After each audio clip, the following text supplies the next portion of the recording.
السلام علیکم، آپ دیکھ رہے ہیں زیر بحث. میں ہوں فیصل عباسی. رامین سید یہ پروگرام ہوسٹ کیا کرتی ہیں. ذاتی مصروفیات کے باعث وہ آج اپنے فرائض انجام نہیں دے رہی ہیں. ہمارا اور آپ کے ساتھ رہے گا اس پروگرام میں. گزشتہ روز صدر پاکستان آصف علی زرداری صاحب گلگت بلتستان گئے اور جہاں انہوں نے گلگت بلتستان کے 78ویں یوم آزادی کی تقریب سے خطاب بھی کیا ہے. اس موقع پہ انہوں نے گلگت بلتستان کے لوگوں کو خراج عقیدت پیش کیا، بالخصوص ان لوگوں کو جنہوں نے ڈوگرا راج کے خلاف مزاحمت کی اور یہ دن پھر انہیں نصیب ہوا. اور یہاں پہ انہوں نے جو مقبوضہ کشمیر ہے اس کا بھی ذکر کیا ہے.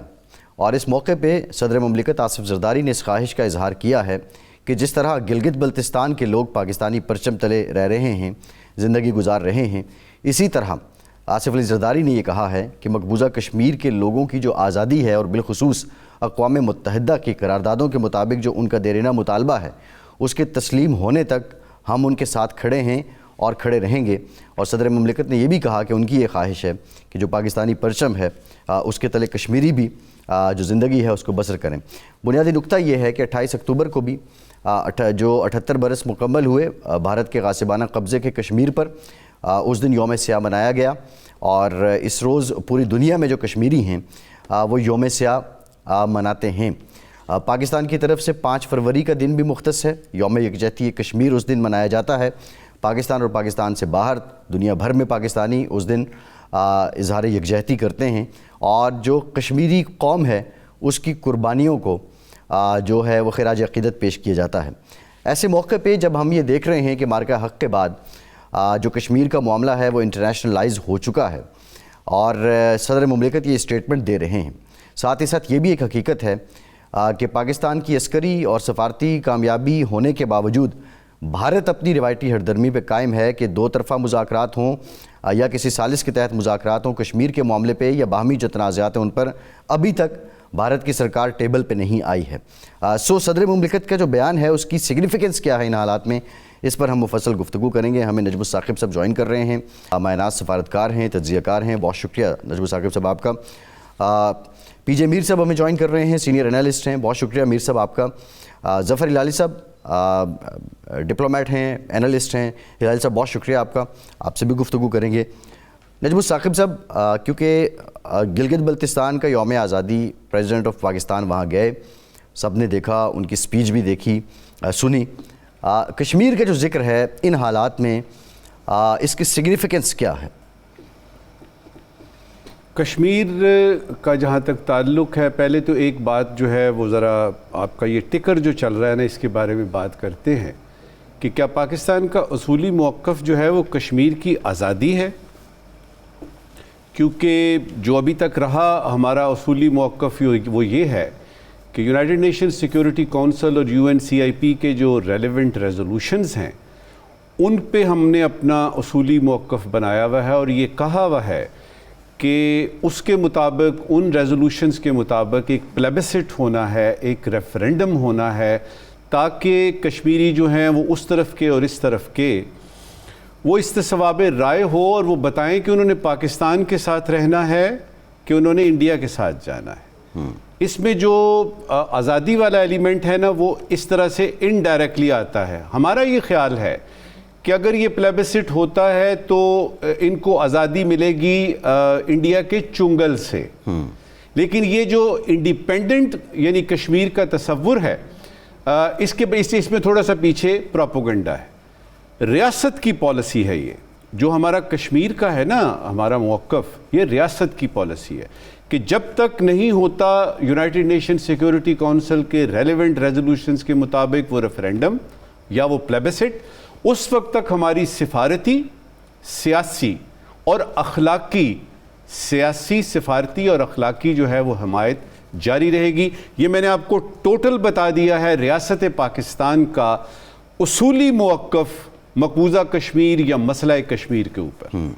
اب یہ کہ یہ 5 اگست 2019 کو جب یہ یعنی ہندوستان جو ہے وہ اپنی یونین کا اس کو حصہ بناتا ہے اور پھر سبسیکوینٹلی وہ جو سپریم کورٹ ہے انڈیا کی، وہ چونکہ یعنی مودی سرکار کی اپنی وہ ہے، ججز ان کے اپنے ہیں، سب خریدے ہوئے، سارا حساب کتاب، وہ اس 5 اگست 2019 کے جو فیصلے کو ویلیڈیٹ کرتا ہے. اب اس کے بعد سے لے کے اب تک آپ نے بنیان المرصوص کا ذکر کیا.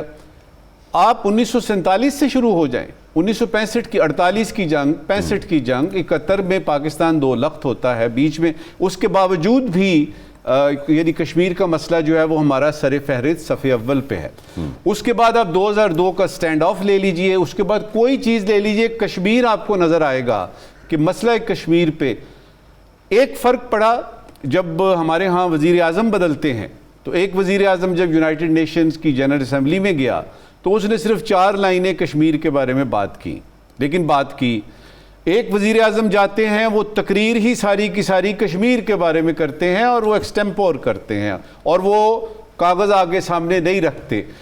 یعنی مقصد بتانے کا یہ ہے کہ یہ چاہے وزیر اعظم بدل جائیں, چاہے نہ ہوں, چاہے وہی رہیں, جب کشمیر کی بات آئے گی, اور یہی حال ہے آپ کی پارلیمنٹ کا, اس میں کسی قسم کا بھی ماحول ہو, یہ واحد ایجنڈا آئٹم ہے عباسی صاحب کہ جب پارلیمنٹ میں بات ہوتی ہے, سینٹ میں بات ہو, نیشنل اسمبلی میں بات ہو, یا آپ کسی سکول میں چلے جائیں, کالج یونیورسٹی میں چلے جائیں, آپ کو نظر آئے گا کہ ایک یونانیمٹی ہے. کنسنسس تو یہ ہوتا ہے نا کہ کچھ لوگ پھر بھی نہیں مانتے, یونانیمٹی ہے. اور آپ کی پارلیمنٹ کی مطلب کیا ہوا؟ مطلب یہ ہوا کہ کشمیر ہماری رگوں میں ہے, اور قائد نے کہا تھا کہ یہ ہماری شاہ رگ ہے. اس میں کچھ سازشی تھیریاں آ گئیں پچھلے دنوں, اس کا ذکر کرنا بڑا ضروری ہے, اس لیے کہ لوگ یہ سمجھتے ہیں کہ شاید دیکھیں جی فلاں بندے نے یہ کہا کہ جی اب تو کشمیر کا مسئلہ جو ہے نا وہ 10 سال کے لیے ہم پینڈنگ کرتے ہیں, 15 سال کے لیے پینڈنگ کرتے ہیں, ٹریڈ کی بات کرتے ہیں, فلانا فلانا فلانا. یہ سارے کی ساری سازشی تھیریاں ہیں. فیکٹ ریمینز, پاکستان کے لیے ایک وائٹل نیشنل انٹرسٹ کی بات ہے, اور وہ مقبوضہ کشمیر کے بارے میں ہے, اور اس کے بارے میں سر منہ بھی فرق نہیں پڑا. اب یہاں پہ 2-3 باتیں کر کے ہم آگے چلتے ہیں. ہمارا پینل بہت زبردست, اور آپ کو یعنی اس کے بارے میں نتیجہ کوئی نہ کوئی نکال کے ہم دکھائیں گے. دیکھیے, اگر مودی صاحب کو لینا ہے نا نوبیل پرائز, میں تو ایک دفعہ پہلے بھی کہہ چکا ہوں, ٹرمپ صاحب کو ملتا ہے کہ, میں بتا رہا ہوں نا, ٹرمپ صاحب کو ملتا ہے کہ نہیں, یہ تو بات کی بات ہے, وہ تو زور زبردستی سے لے بھی لیں گے. لیکن میری یہ اپنی خواہش ہے اور میرا یہ دعویٰ ہے کہ اگر نریندر مودی صاحب بحیثیت پرائم منسٹر کے کشمیر کا فیصلہ کشمیریوں کے حق میں کرتے ہیں, ایک بہت بنیادی مسئلہ جو ہے وہ بر صغیر کا اور یعنی جو جنوبی ایشیا اس کا حل کرتے ہیں. آپ یقین کیجئے کہ ناروے کی یہ جو آپ کی کمیٹی ہے نا نوبیل کی, اس کو تو دیکھے گی. اور اگر انہوں نے وزارت بھی کر لی, وزارت عظمیٰ بھی کر لی, ایک نہیں 2 دفعہ کر لی, اب یہ ہے کہ ان کو چاہیے کہ اس کی طرف واقعی توجہ دیں. دوسری طرف اس وقت یہ آخری بات کہ آپ زور زبردستی کر سکتے ہیں, آپ کر لیجئے, آپ ان پہ آپ نے یعنی ظلم و بربریت کی داستانیں رقم کر دی ہیں, ہیومن رائٹس وائلیشنز کی انتہا ہو گئی ہے, لاشیں ابھی بھی ہمیں ملتی ہیں یعنی جیلم دریا سے بہتی ہوئی. ہمیں ابھی بھی پتہ لگتا ہے کہ وہاں پہ ٹھنڈ میں لوگوں کو باہر نکال دیتے ہیں آپ, سردیوں میں آپ ان کو نکال کے باہر, اور خود جو ہے وہ آگ کے پاس بیٹھتے ہیں اور ان کو کہتے ہیں کہو کہ ہندوستان کا ہم حصہ ہیں, اور وہ کہتے ہیں کہ نہیں ہیں. اس طرح کی تحریک کو آپ زور زبردستی سے دبا نہیں سکتے. وقت لگے گا, جس طرح فلسطین کا ہے, کشمیر کا بھی مسئلہ وقت لگے گا, لیکن وہ دن دور نہیں ہے کہ کشمیریوں کو ان کا اپنا حق استصواب رائے ملے گا, اور وہ اپنا حق خود ارادیت جو ہے اس کو حاصل کرے. ویسے میری سبمیشن یہ ہے کہ اگر نریندر مودی کو نوبیل پرائز ملتا ہے تو پھر نوبیل پرائز کی جو ساکھ ہے وہ کیا رہ جائے گی, یہ بھی ایک کویسچن تو ہے. نہیں عباسی صاحب, دیکھیں میں کیا بات کروں, میں ایک پاکستانی ہوں, 35 سال فارن سروس میں رہا ہوں. میں یہ کہہ رہا ہوں, مجھے یہ پتا ہے کہ یہ اگر ہوا تو وہاں سے ہوگا, اور ہمارے پاس صرف ایک راستہ ہے کہ ہم جنگ کریں, اور جنگ ہم نے کرنی نہیں ہے. اس کے علاوہ ڈپلومیسی میں آپ یقین کیجئے, نیو یارک میں جب باتیں ہوتی ہیں نا, جب ہم لوگ بات کرتے ہیں, کوئی انڈین ڈپلومیٹ وہ آنکھ اٹھا کے نہیں دیکھ سکتا کسی انٹرنیشنل ملٹی لیٹرل فورم پہ.